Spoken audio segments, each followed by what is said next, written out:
गुरु प्यारिओ, आओ सब तो पहला बड़े ही अदब सत्कार नाल सतगुरां दी बख्शी हुई फतेह दी सांझ पाईए। कोई रसना खाली न रहे। गज के बुलाओ जी, वाहिगुरू जी का खालसा, वाहिगुरू जी की फतेह। अज दा विषय है शहीदी हफ्ता 1 जून 1984 तो 7 जून 1984। तीसरा घल्लूघारा। हरेक साल जदों जून महीने की शुरुआत होंदी है तो बाहरली तपश के नाल नाल साडे मनां अंदर छुपी हुई तपश भी लाटां बनों मुड़ पैंदी है, पर वाह कोई नहीं चलता। अज मैं इस शहीदी हफ्ते बारे बहुती इतिहासक जानकारी नहीं गल करनी।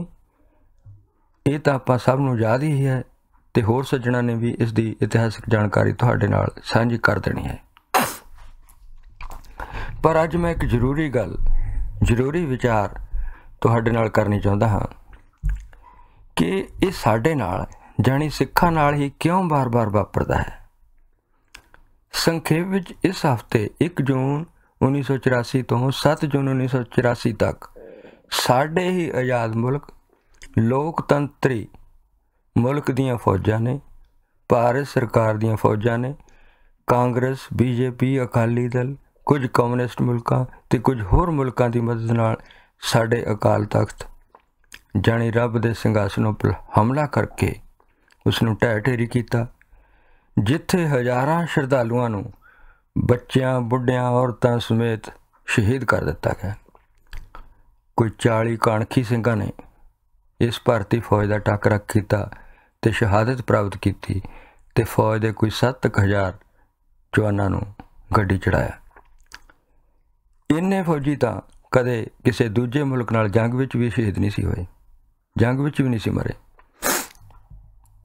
दरबार साहब, हरमंदर साहब अकाल पुरख का घर है, जिसनूं अकाल पुरख ने आप लोगों की सहूलत लिए बनाया, पर मुल्क की राज सत्ता नूं इस तो क्यों डर लगता रहता है।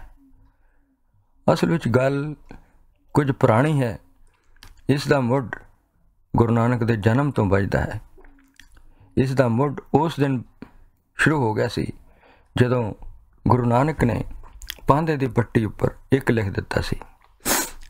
पांधा अगले दिन 2 लिखदा सी, नानक फिर 1 लिख दिंदे सी। कहण दा मतलब सी कि सारी सृष्टि नूं पैदा करने वाला, पालन वाला, मारन वाला एक ही अकाल पुरख है। ये अखौती 3 देवते ब्रह्मा, विष्णु, महेश ये नहीं हैं। मतलब दूआ कोई है ही नहीं, इको एक अकाल पुरख है जो सृष्टि नूं चला रहा है। दूए का मतलब है कोई होर है, दूजा है। जदों दूजा होवेगा फिर मुकाबला होवेगा, मुकाबला बढ़ेगा, ईर्खा बढ़ेगी, द्वैत बढ़ेगी, नफरत बढ़ेगी, डर बढ़ेगा। पर नानक ने कहा कि एक तो बिना तो होर कोई है ही नहीं, फिर डर काहदा? जे कोई होर होवे तां डरिए। दूजी गल, जदों 9 साल की उम्र विच नानक ने भरी पंचायत विच जनेऊ पाउण तो इनकार कर दिता सी अते पंडित नूं इसनूं बेइज्जती समझिया सी पंडित ने, ते फिर उस खुणस का बदला नानक दे पुत्र श्री चंद नूं अपनी ब्राह्मणी जाल विच फसा के गुरु पर तो बागी करवाया। ते ये खुणस अज भी चल रही है। नानक ने तो लकीर खिंच के कहा कि रब एक ही है, होर कोई नहीं, एक को है भाई, एक को है। पर पता नहीं क्यों साडे सिखां नूं ब्राह्मण बनने का चाह चढ़िया रहिंदा है, मत्थे टिक्के लवाउण दा झल छिड़िया रहिंदा है। उन्हां नूं कहना है कि भाई जे इन्ना ही चाह है तो अपनी सिर उपर टिकाई हुई पग उतार दिओ, केस पिछे खिलार लो ते मत्थे ते जिन्ना मर्जी टिक्के लगवा लो, फिर सानूं कोई इतराज नहीं। एक पासा कर लो, 2 पासे नहीं। हिंदू बन जाओ या सिख बन जाओ।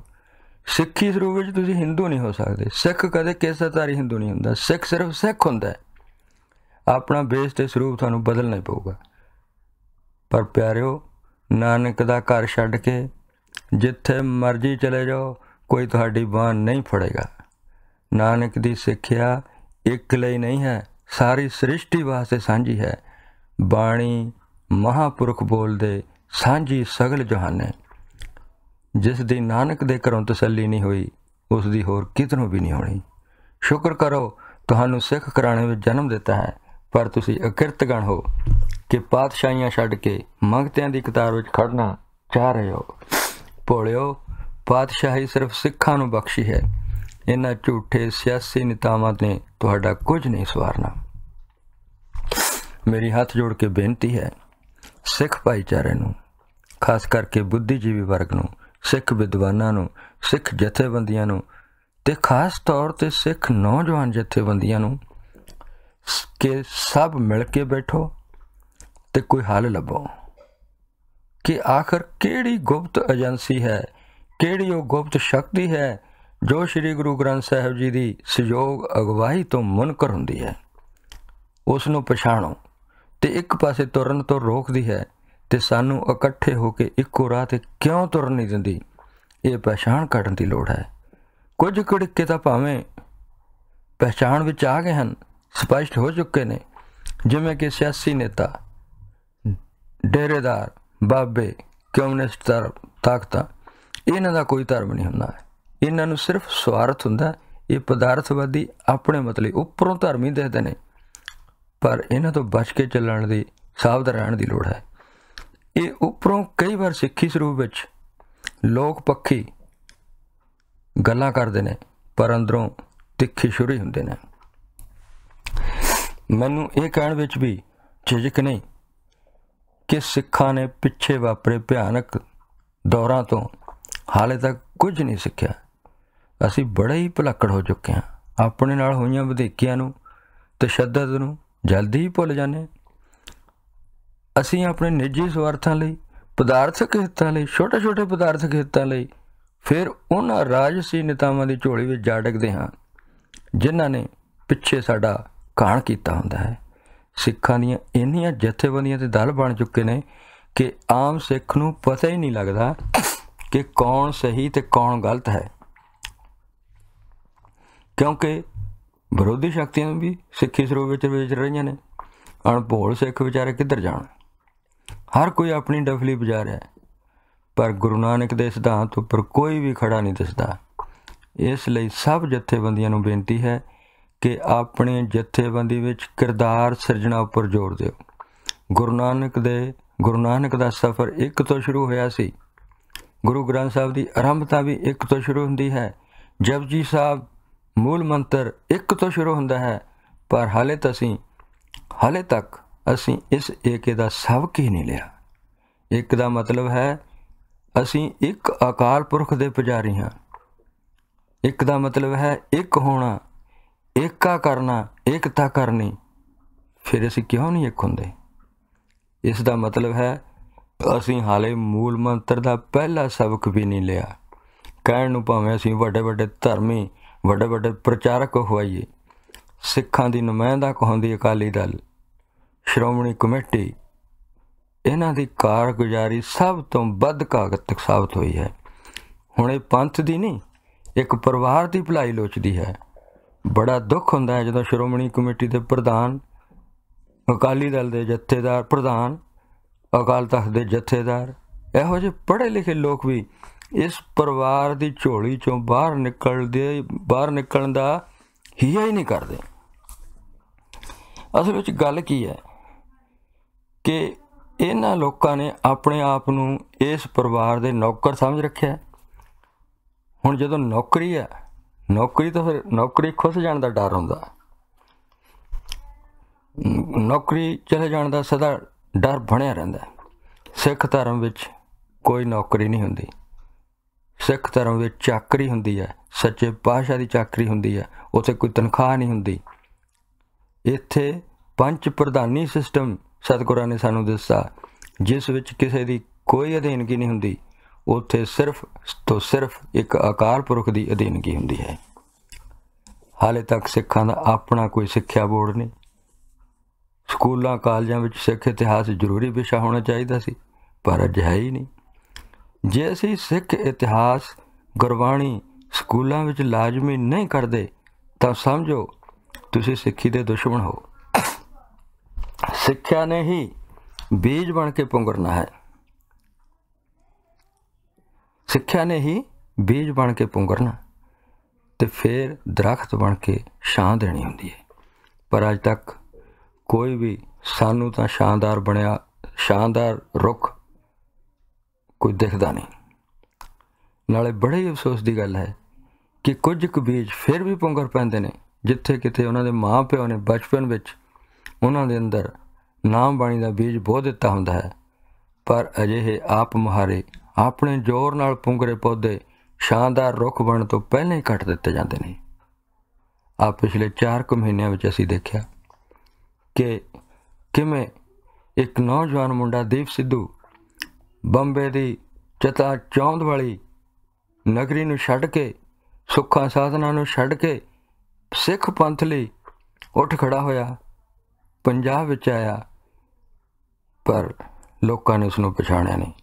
ਸਰਕਾਰ ਦੀਆਂ ਭਾਵੇਂ ਜੜ੍ਹਾਂ ਹਿੱਲ ਗਈਆਂ, ਸਰਕਾਰੀ ਏਜੰਸੀਆਂ ਨੇ ਉਸਨੂੰ ਪਛਾਣ ਲਿਆ ਤੇ ਉਸਨੂੰ ਇੱਕ ਐਕਸੀਡੈਂਟ ਦਿਖਾ ਕੇ ਸਰਕਾਰੀ ਕਤਲ ਕਰ ਦਿੱਤਾ ਗਿਆ।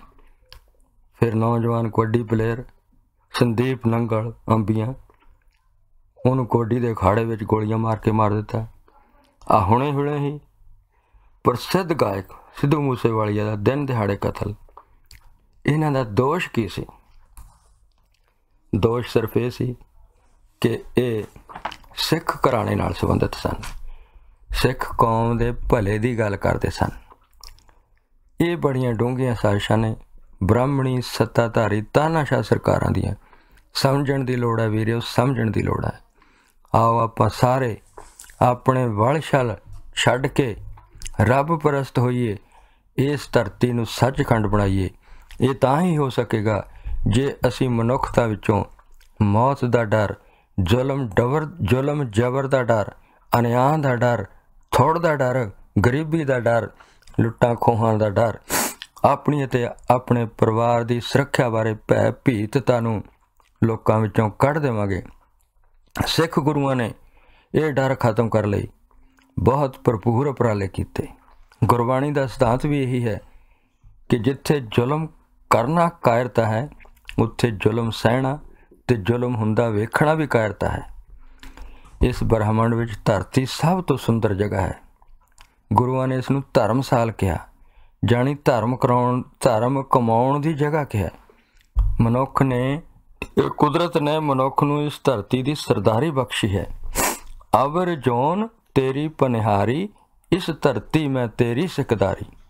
ਸਤਿਗੁਰਾਂ ਨੇ ਇਸ ਮਨੁੱਖ ਨੂੰ ਸਚਿਆਰ ਮਨੁੱਖ, ਗੁਰਮੁਖ ਤੇ ਫਿਰ ਖਾਲਸਾ ਬਣਾਇਆ। ਪਰ ਅੱਜ ਅਸੀਂ ਕੁਝ ਵੀ ਨਹੀਂ ਰਹੇ। ਅੱਜ ਤਾਂ ਸਾਡੀ ਹਾਲਤ ਇਹ ਹੈ, ਕਰਤੂਤ ਪਸ਼ੂ ਕੀ ਮਾਨਸ ਜਾਤ। ਜੇ ਕਿਤੇ ਅਸੀਂ ਮਨੁੱਖ ਹੀ ਬਣ ਜਾਂਦੇ ਤਾਂ ਮਨੁੱਖਾਂ ਨੂੰ ਨਾ ਮਾਰਦੇ, ਅਸੀਂ ਆਪਸ ਵਿੱਚ ਨਾ ਲੜਦੇ। ਸਾਨੂੰ ਆਪਸ ਵਿੱਚ ਲੜਾਉਣਾ ਹੀ ਵਿਰੋਧੀ ਸ਼ਕਤੀਆਂ ਦਾ ਉਦੇਸ਼ ਹੈ। ਆਪਸ ਵਿੱਚ ਲੜਨਾ ਮਰਨਾ ਮਰਾਉਣਾ ਸਿੱਖਾਂ ਦਾ ਵਿਰਸਾ ਨਹੀਂ ਹੈ। ਸਿੱਖ ਸਿਰਫ ਜ਼ੁਲਮ ਨਾਲ ਲੜਦਾ, ਜ਼ੁਲਮ ਦੇ ਵਿਰੁੱਧ ਲੜਦਾ। ਇਹ ਸਭ ਕੁਝ ਦਾ ਇੱਕੋ ਹੀ ਹੱਲ ਹੈ ਪਿਆਰਿਓ, ਨਿਰਭਉ ਜਪੈ ਸਗਲ ਭਉ ਮਿਟੇ। ਜੇ ਅਸੀਂ ਇੱਕ ਅਕਾਲ ਪੁਰਖ ਦੀ ਸ਼ਰਨ ਵਿੱਚ ਆ ਜਾਈਏ ਤਾਂ ਸਾਰੇ ਡਰ ਖਤਮ ਹੋ ਜਾਣਗੇ। ਆਓ ਇਸ ਧਰਤੀ ਉੱਪਰ ਹਲੇਮੀ ਰਾਜ ਕਾਇਮ ਕਰਨ ਵੱਲ ਤੁਰੀਏ। ਹੁਣ ਹੁਕਮ ਹੋਆ ਮਿਹਰਬਾਨ ਦਾ, ਪੈ ਕੋਈ ਨਾ ਕਿਸੇ ਰੰਜਾਨ ਦਾ, ਸਭ ਸੁਖਾਲੀ ਬੁੱਠੀਆ, ਇਹ ਹੋਆ ਹਲੇਮੀ ਰਾਜ ਜੀਓ। ਗੁਰੂ ਨਾਨਕ ਦੇਵ ਜੀ ਅਤੇ ਗੁਰੂ ਤੇਗ ਬਹਾਦਰ ਜੀ ਦੀ ਸ਼ਹਾਦਤ ਇਹ ਸਾਬਤ ਕਰਦੀ ਹੈ ਕਿ ਸਿੱਖ ਮੌਤ ਤੋਂ ਨਹੀਂ ਡਰਦਾ। ਸਤਿਗੁਰਾਂ ਨੇ ਗੁਰੂ ਤੇਗ ਬਹਾਦਰ ਜੀ ਦੀ ਕੁਰਬਾਨੀ ਨੇ ਦੱਸਿਆ ਕਿ ਉਹਨਾਂ ਨੇ ਸਾਰੀ ਸ੍ਰਿਸ਼ਟੀ ਉੱਤੇ ਆਪਣੀ ਚਾਦਰ ਪਾ ਦਿੱਤੀ। ਗੁਰੂ ਤੇਗ ਬਹਾਦਰ ਜੀ ਇਕੱਲੀ ਹਿੰਦ ਦੀ ਹੀ ਚਾਦਰ ਨਹੀਂ ਸਨ, ਉਹ ਸਾਰੀ ਸ੍ਰਿਸ਼ਟੀ ਦੀ ਚਾਦਰ ਸਨ। ਜਿਵੇਂ ਕਿ ਕਵੀ ਸੈਨਾਪਤੀ ਲਿਖਦੇ ਹਨ, ਪ੍ਰਗਟ ਭਏ ਗੁਰ ਤੇਗ ਬਹਾਦਰ, ਸਗਲ ਸ੍ਰਿਸ਼ਟ ਪੈ ਢਾਪੀ ਚਾਦਰ। ਅੱਜ ਅਸੀਂ ਵਾਰਸ ਪੰਜਾਬ ਦੇ ਹੀ ਨਹੀਂ, ਅਸੀਂ ਵਾਰਸ ਨਾਨਕ ਦੇ ਹਾਂ। ਨਾਨਕ ਸਭ ਦਾ ਹੈ, ਸਾਰੀ ਸ੍ਰਿਸ਼ਟੀ ਦਾ ਹੈ, ਸਭ ਦਾ ਸਾਂਝਾ ਹੈ। ਆਓ ਅੱਜ ਇਸ 6 ਜੂਨ 1984 ਦੇ ਪਵਿੱਤਰ ਦਿਹਾੜੇ ਨੂੰ ਯਾਦ ਕਰਦੇ ਹੋਏ ਇੱਕ ਪਵਿੱਤਰ ਪ੍ਰਣ ਕਰੀਏ ਕਿ ਸਿੱਖ ਕੌਮ ਸਾਰੀ ਸ੍ਰਿਸ਼ਟੀ ਉੱਪਰ ਹੋ ਰਹੇ ਅਨਿਆਂ ਨਾਲ ਟੱਕਰ ਲੈਣ ਲਈ ਤੇ ਗੁਰੂ ਤੇਗ ਬਹਾਦਰ ਜੀ ਤੇ ਨਾਨਕ ਦੇ ਹਲੇਮੀ ਰਾਜ ਖਾਲਸਾ ਰਾਜ ਦੀ ਸਥਾਪਨਾ ਲਈ ਸਦਾ ਹੀ ਤਤਪਰ ਰਹੇਗੀ। ਭੁੱਲਾਂ ਚੁੱਕਾਂ ਦੀ ਖਿਮਾ, ਢੇਰ ਸਾਰਾ ਪਿਆਰ ਤੇ ਸਤਿਕਾਰ। ਜਿਉਂਦੇ ਵਸਦੇ ਰਹੋ ਸਦਾ। ਵਾਹਿਗੁਰੂ ਚੇਤਾ ਆਵੇ, ਗੱਜ ਕੇ ਬੁਲਾਓ ਜੀ। ਵਾਹਿਗੁਰੂ ਜੀ ਕਾ ਖਾਲਸਾ, ਵਾਹਿਗੁਰੂ ਜੀ ਕੀ ਫਤਿਹ।